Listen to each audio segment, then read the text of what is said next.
DoubleSpeak Reinvented. As we've covered, the true notoriety of Nutrilite and its owner Carl Renberg was not gained as the first MLM, but rather for the FDA's landmark prosecution of the company, Renberg, and his MLM inventors, William Castleberry and Lee Mittinger, for making dangerous medical claims for their vitamin nostrums. Nutrilite's true legacy enabled today's vitamin and supplement industry to proclaim itself, quote, alternative medicine, while stating on all products, quote, has not been evaluated by the Food and Drug Administration. This product is not intended to diagnose, treat, cure, or prevent any disease. Federal regulators proved no match for the legal defense of deception employed by Nutrilite. As reported triumphantly in Renberg's biography published by Amway, quote, during the settlement talks, Charlie Rhine, Nutrilite's attorney, took the vitamins and minerals one by one and wrung allowable claims out of the FDA. The consent decree listed 54 claims that anyone could make about vitamins and minerals. Nutrilite then proceeded to use the approved words wrung out of the FDA to make the same dangerous and false claims. Nutrilite called it a new language.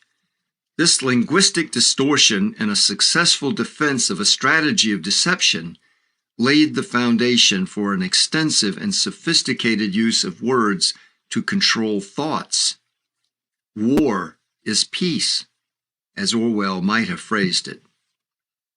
To achieve what the FDA termed a subterfuge, Mittinger and Castleberry hired the prominent attorney Charles Rhine, who would later become world famous for his involvement in one of America's greatest deceptions, the Watergate scandal and cover-up by President Richard Nixon.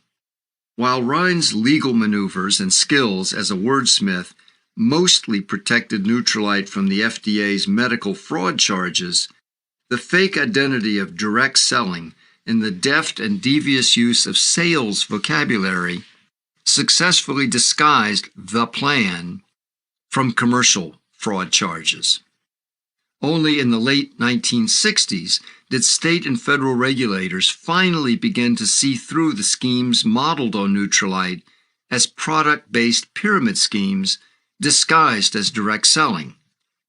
MLM was threatened with the revelation that its impossible income promise was the driver and false lure behind millions of buy-sell transactions of products, exposing the purchases as a money transfer mechanism. A specialized language, a form of commercial doublespeak, was adopted to obscure the entrapping endless chain incentive and to make the purchases appear as ordinary consumer purchases unrelated to the income scheme. Fixed-price transactions with contract wholesalers were renamed retail. Recruiters were called distributors. Recruiting rewards became performance bonuses and sales commissions. Paying to join the recruiting chain was disguised as signing a sales contract and receiving a sales kit.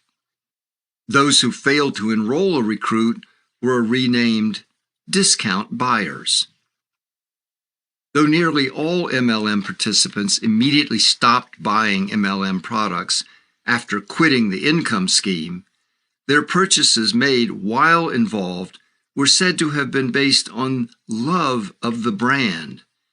This also despite the products not being advertised and few MLMs having a recognizable brand. The products never entered the open market. They did not compete on price or quality. The entire system was closed. The entire model was given an official-sounding term, multi-level marketing, when in fact the structure was infinite.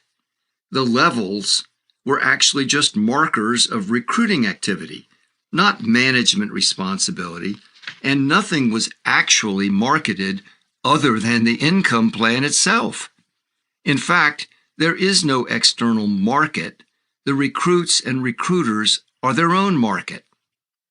Since the MLM scheme relied on an economic promise, the greatest linguistic challenge was the false claim of an average income gained by the direct sellers.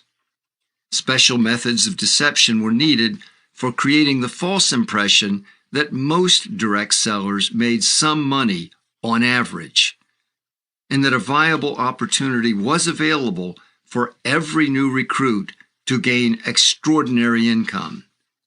This feat of falsehood had to overcome the verifiable reality that 99% of all people who joined MLMs gain no net income. The median average income is zero. Worse, the success of 1%, those at the peak of the pyramid, relied totally on the losses of all the others. They had not outperformed the other 99%, they had plundered them. Legitimate income in business is a metric involving hard numbers, not vague promises to, quote, feel better, boost immunity, or gain inspiration. To show average income data when the median average is zero requires trickery beyond the linguistic tactics of Charles Rhine. The adept misuse of statistics was needed.